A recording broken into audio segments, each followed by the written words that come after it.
initiatives that the department has brought out over time. That is enhancing competitiveness of the industry.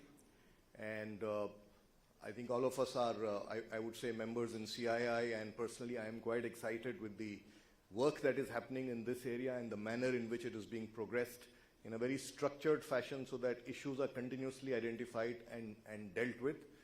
So we are quite enthused by it, and we would like to participate, and the industry is very happy and would like to contribute and participate in whatever fashion we can. I know, Honorable Minister, you're always looking at for suggestions. When I went through the presentation of it, I realized that it's so comprehensive, there is very little to say, but almost everything is covered in that. But I just like to, as a user of logistics, if I might just make a point or two, I'm sure it is already probably somewhere embedded in that, but from an experience perspective, I think the infrastructure in the country has truly transformed. I think there is one area possibly to look at is really the last mile in some areas, a road connecting into a village and so on and so forth.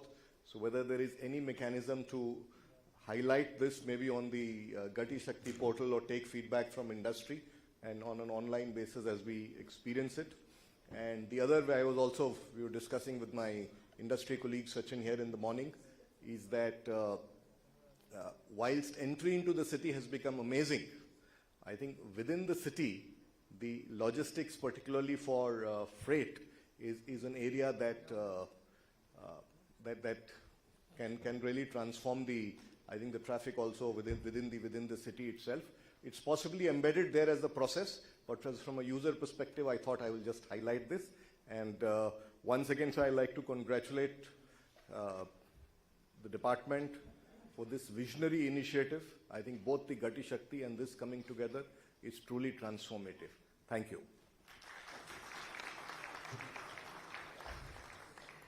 Thank you so much, sir.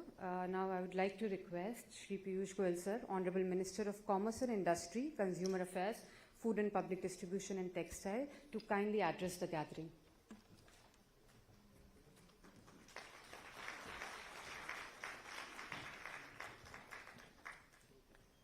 Thank you very much, Ms. Sumita Daura, Special Secretary Logistics, Mr. Nilay Mithaj, Specialist with the Asian Development Bank, Mr. Sanjeev Puri, Managing Director of ITC and the incoming President of CII, Mr. Mihir Shah from Ernst & Young, Ms. Saroj Ayush from the World Bank, our colleagues Mr. Srinivas and Mr. Ahirwar, representatives of various states, logistics companies, other stakeholders concerned with this very important sector, distinguished ladies and gentlemen. At the outset, my apologies, I was not able to join you in the morning. We have the Sultan of Oman in New Delhi today, and a series of engagements are on the cards. And much as when we had originally planned today's event, I had assured Ms. Daura that I would like to spend a long time with all the stakeholders, possibly getting into detailed discussions and feedback and engagement with all of you. I would be missing out on that wonderful opportunity, but I'm sure my colleagues will take the day through with extensive discussions and giving everybody an opportunity to give their practical feedback and practical difficulties, if any, suggestions for a better future in the logistics sector. Please feel free to be very, very candid, very, very frank. All the proceedings are confidential after the opening session gets over. And as they say, agar aap mangoge nahi to milega nahi. So please be liberal in your demands, be liberal in your suggestions, and all said and done, most of us in government have a limited practical experience on the ground. good in theory, good in paperwork, good in making sure the file is beautifully crafted and maintained. Then we use ENY to put a nice language and graphics to it. But practical day-to-day experience which each one of you will experience in your day-to-day lives is certainly something that is very, very invaluable in our work and will help us do our work better. I can assure you that my colleagues, and then they will be discussing with me the proceedings of today, and I, all will work collectively with an open mind and absolutely with an intention to make logistics easier in India, more cost effective, more efficient, outcome oriented, and our policies will focus on ease of doing business and certainly helping Indian industry as a whole becoming more competitive, because as Mr. Puri was saying, this is one sector which impacts literally every sector of the economy. And I can't for the life of me think of any person out of the 1.4 billion Indians who doesn't in one way or the other get impacted with this sector. To the extent that so far, and in many of my public engagements I have mentioned, that I always thought consumer affairs is the one area and the one department in the entire government that has a deep resonance and impact on every single individual in India, because everybody is a consumer. But as I speak, I'm realizing that possibly the logistics sector is equally vast in its scope and impact, because I suspect there will not be a single person in the country who directly or indirectly does not get impacted by your sector. Right up to the fact that even the food grain distribution that we do under the Pradhan Mantri Garib Kalyan Ann Yojana to ensure that every single child in this country, every single person staying in this country gets wholesome meals and doesn't have to ever have to see a day where they have to sleep hungry.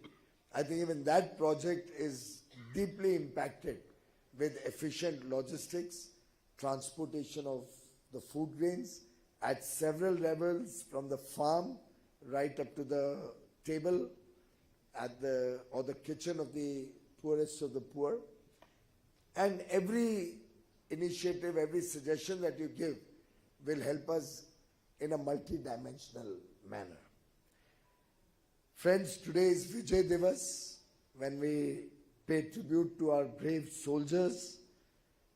We commemorate the victory in the 1971 war, and I think there can be no better tribute to those who laid down their lives for the unity and integrity of India, for the very essence that all of us represent as a vibrant democracy, than to contribute to making India a developed nation, to contribute our might to see the progress of India, so that by 2047 we can see a developed nation, a prosperous nation, caring nation, a nation that provides a quality, good quality of life for every single person living in India, every single child born in India.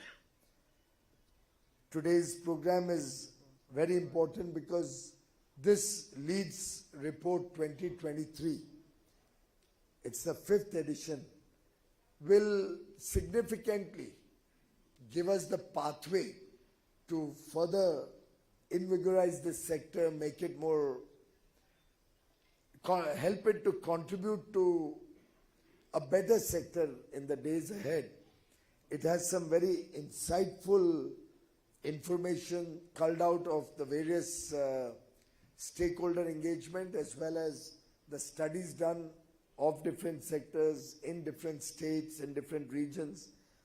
And we really feel very gratified and satisfied when we see that these reports are encouraging the states also and other stakeholders to see how they can improve their processes, how they can contribute to a better future of the logistics sector. Of course, in some sense, the very venue that we have chosen for this program, the Bharat Mandapam, is reflective of the new India that we are all participating to make a better India.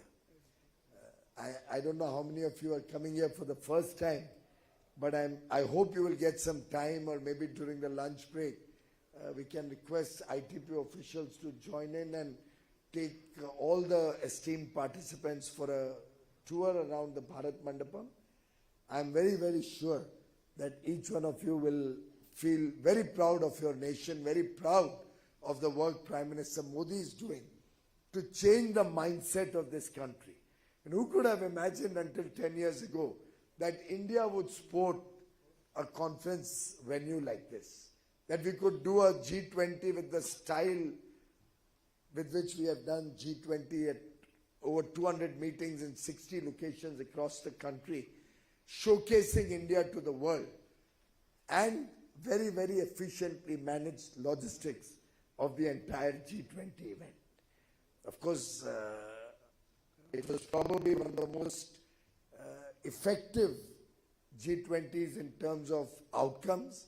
Prime Minister Modi's leadership helped India come up with a document which was unparalleled in the history of G20, with over 112 outcomes and significant ideas for the future and for a better future for all of mankind. But the G20 being held in this very room, the Leaders Summit in the room next to us, this was the Leaders Lounge, and the various other meetings that took place in this will reverberate in our minds and give us an encouragement for many, many years to come to take the country to greater heights, along with each one of you and your full participation. Friends, the logistics sector will be a cornerstone in our endeavor to take India to a 10x level from 3.5 trillion to 35 trillion by 2047. That is the collective mission that we have all embarked upon. And I think our sector, the logistics sector, will possibly play one of the most critical roles in making that happen. The sector will benefit through its work consumers, the youth, women, farmers, traders, manufacturing, industry. There's going to be an all-encompassing impact of the work that you do. We believe the logistics costs have started showing a downward trajectory. The estimate that the National Council for Applied Economic Research, in its report on 14 December of logistics cost in the country, has shown that it has reduced to a range of 7.8 to 8.9% of the GDP, which is a testimony to the work that each one of you is doing. But I'm sure that going forward, our aim to take it down to a 5-6% level is certainly doable, will happen, and will be a function of more efficiency in your work, as well as a function of our moving up the value chain and moving up from the raw material being an important element only of our GDP, whether internally or in our external trade, to having more and more value-added products, to having more and more products which are having significant quality and technology behind them, so that the value proposition of the finished product going up will also have an impact on the cost of logistics in the country. As they say, disruption isn't about what happens to you. It is about how you respond to what happens to you. So I think we have to move away from the mindset of complaining and problems to a mindset of solutions and outcomes. And towards that end, I think we faced enough challenges in the last few years, be it the challenge of the COVID-19 pandemic, when we saw great container shortages, the conflict that's going on first in Ukraine and Russia, now we have it in Palestine and Israel. It's a day and age of great volatility. It's a day and age of very big uncertainties. There are a lot of challenges before the world. There's a lot of ambiguity in the way things are happening around us. And in this VUCA world, I think India stands out as a bright star. India stands out as a country which under Prime Minister Modi's leadership has deftly managed the economy very well. We have become the fastest growing large economy consistently for some years now and expected to continue to be so for many, many years in the future. Our inflation levels, all other macroeconomic fundamentals are strong. We have been able to focus our energies on the infrastructure sector in a big way. Only yesterday, I was told that the dedicated freight corridor of the eastern leg is now completed in all respects. They have about, I was told, close to 150 trains going each way on the DFC. The western dedicated freight corridor is also making very rapid progress, very small elements left. But from here Delhi until Sanand, it's fully completed. All of these are portending a very good future. Look at the way expressways and highways are spanning the length and breadth of the country, and with the Trans-Harbour link in Mumbai slated to be opened very soon, with the coastal roadway in Mumbai, with the series of metro lines coming up all across the country, the rapid expansion of the railways, the doubling of our capacity on ports, port handling, doubling of airports from 74 to 150 in the last 10 years, expected to go up to 225 in the next 5 years, 114 new inland waterways that we have started. And friends, I can go on and on with the massive transformation that the country has witnessed. All of this is an opportunity for us in the logistics sector, both in the making of all of these and then finally bearing the fruit of all these developments. So let's go for it. Let's introduce some of the best practices, both at the government level, center and states and local bodies all included, in the private sector, where all of you stakeholders from the business world will significantly contribute. And let's see some of the best practices that different states have introduced for emulation. There's nothing wrong in learning from others, from our peers, from our colleagues. And I would urge all of you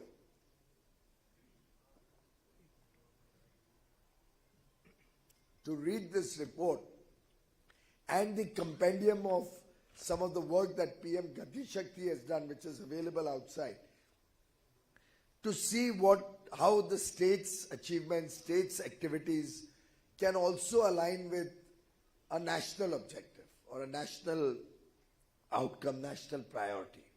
For example, I'm given to understand Gujarat has done some excellent work in digitization of port operations management, also in rail connectivity to the ports. I'm informed that Uttar Pradesh has a city logistics plan for 7 cities. They also have India's first freight village in Varanasi, the world's oldest living city that we are proud is represented by the Prime Minister himself in Parliament. Tamil Nadu has done some very good work with the multimodal logistics park at Coimbatore. We see solar-based cold storages coming up in Tamil Nadu. Tripura has India's first school of logistics and also has a waterways and communication plan released in January 2023. So lots is happening all around us. All of you are doing some wonderful work, which I'd like to compliment you for. The last decade has been a transformative decade where we've been able to change the last mile delivery that always used to be a challenge in India. We've been focused on ease of doing business. Our logistics performance index has also improved from 44 to 38. All of this is being propelled through policy changes. PM Gati Shakti is one major initiative that India has introduced. One day I can see before my eyes this will be the planning tool for infrastructure across the world. Our unified logistics policy or the national logistics plan, Bharat Mala, Sagar Mala, all these various initiatives have led to a significant thrust and improvement in speedier implementation of infrastructure projects.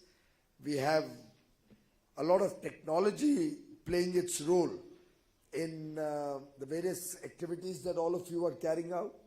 GST, Goods and Services Tax, One Nation, One Tax, has also impacted your work and the logistics sector significantly. The fast tags, e-pass, or what is it called? The fast tags have also helped us eliminate a lot of the blockages at the highway, on the highway networks, with the toll time reduced very, very significantly, probably by a factor of 90. 100 has become 10. 734 seconds have reduced to 47 seconds. The time taken at the toll booth. The average turnaround time at all our major ports have also fallen from 127 hours in 2010-11 to, I'm told, 53 hours in 21-22 and improving. So lots to offer, lots to do. 4 thoughts that I would like to leave with you before I conclude, which can make logistics the centerpiece of Viksit Bharat. 1, we'll have to focus on skill development and capacity building. Also, more and more of formalization of the logistics sector. 2, the participation of states, particularly through a specific logistics policy and a monitoring framework so that their logistics policies and sector remains very robust, very agile, very competitive. I'm told 21 states and 2 union territories have already notified a logistics policy. The others are in progress. I hope we are ensuring that they are all in sync with each other so that the national logistics policy flows down into the states and local areas. Number 3, can we use new technologies like blockchain, artificial intelligence, machine learning, data analytics for smarter supply chain management? These days, drones have become very, very powerful medium for delivery also. E-commerce is expanding in its scope. Logistics can play an important role in making e-commerce effective and efficient. And finally, 4th, can we think circular? Can we look at sustainability? Green logistics at the core of all the work that we are doing so that we can reduce the carbon footprint. I'm very keen that we should look at engaging with CNG or electric trucks and buses, the large vehicles, and rapidly expand the ecosystem of e-vehicles, because its impact on the national economy, whether it's ecology, environment, reduction in our foreign exchange drain through imports of crude oil, it has a multifarious dimensional impact on the Indian economy. And I would urge ENY also to give us some good inputs on how rapidly we can, A, make it an economically compelling case to move towards electric vehicles in buses and trucks. I'm told buses is already a compelling case to move to electric. There's no reason we should have a single bus being sold which is not electric. How can we move that to the trucking space also, and economies of scale can play an important role in that? B, what plans can we draw up to replace all the existing buses and trucks with electric vehicles? I think if we all strive together, work together for such sustainable, technology-enabled and integrated, cost-efficient logistics system, we would be not only doing our businesses great good, improving our bottom line, top line, bottom line, profitability, scope of business, scale of business, but also serving the nation and playing our part in this journey towards a developed India. Thank you very much.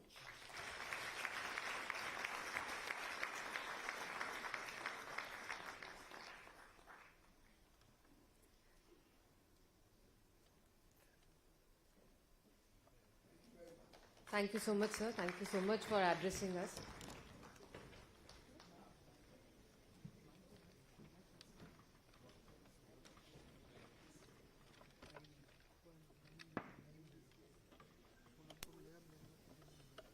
Thank you so much, sir, once again for addressing this August gathering for Leeds. Ma'am, with your permission, may we start with the panel discussions now?